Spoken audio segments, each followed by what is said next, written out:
came to the forefront in America. The civil rights movement was often driven by their anger. The culture of the era was certainly shaped by their tastes and desires. The country would elect its youngest president at the beginning of the decade. His energy and enthusiasm seemed to promise a revitalized nation, a country spirited and strong enough to meet the challenges at home and, in an increasingly dangerous world, the challenges abroad. The Cold War's shadow continued to hang like a dark cloud over an otherwise optimistic horizon. The presidential candidates in 1960, Massachusetts Senator John Kennedy and Vice President Richard Nixon, were only in their mid-40s.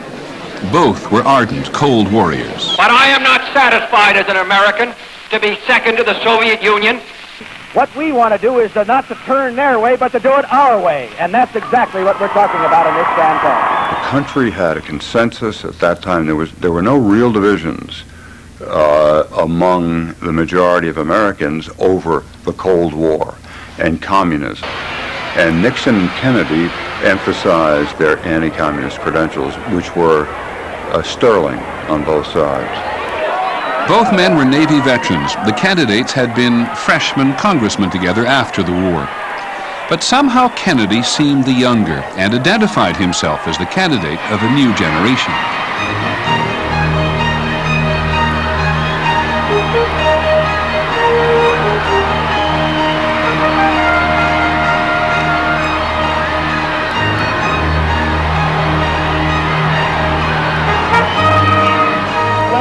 His enthusiasm, his energy and determination was infectious, and we all felt, and the country felt, that yes, you know, we're on the march again, and it was a good march. You know, we went to several states to campaign. I was in my early 20s. I walked a precinct in Redondo Beach. I don't think I've ever done that before or since. He affected everybody.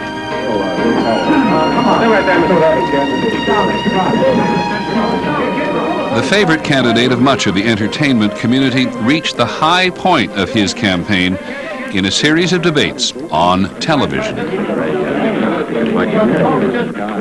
These were the first presidential debates ever. There'd never been a presidential debate before. Smith, Senator Kennedy. And the fact that it was happening live and on television gave it a kind of theater that was remarkable.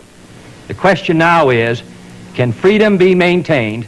The candidates were close on the issues, particularly on a tough stand against the Soviet Union. I, of course, disagree with Senator Kennedy. Studies after the debate show that those who heard it on the radio thought Mr. Nixon had won. Those who saw it on television gave the edge to Kennedy. Supply and demand into balance.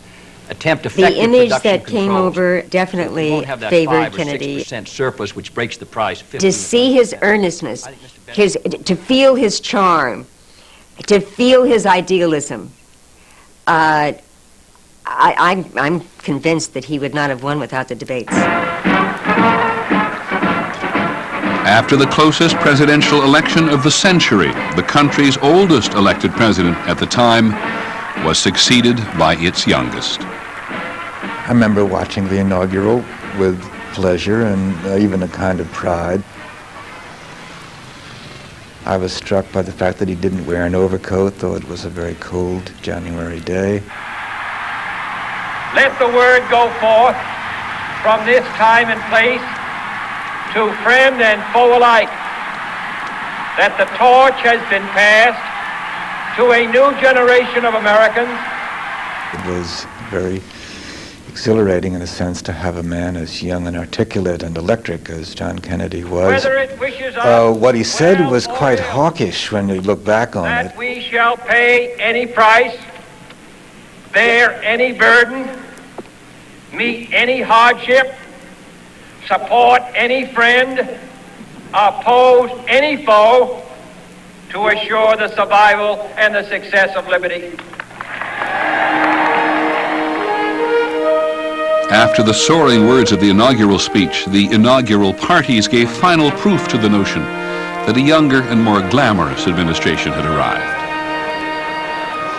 I remember Lenny Bruce say, "Isn't it great to have a president who you can imagine sleeping with his wife?" And I thought at the time, God, I think that too. You could identify with the man in that sense. He had, it was the first president that seemed like a guy, not like something on a dollar bill.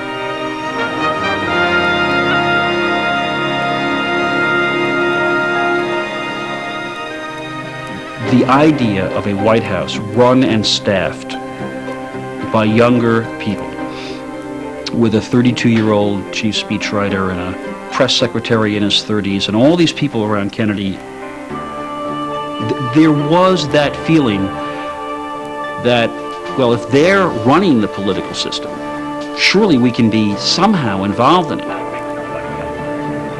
We wanted to serve. We wanted to do something because young people, me included, in those days, did wonder how we were ever going to top the generation before us. Our fathers had fought World War II.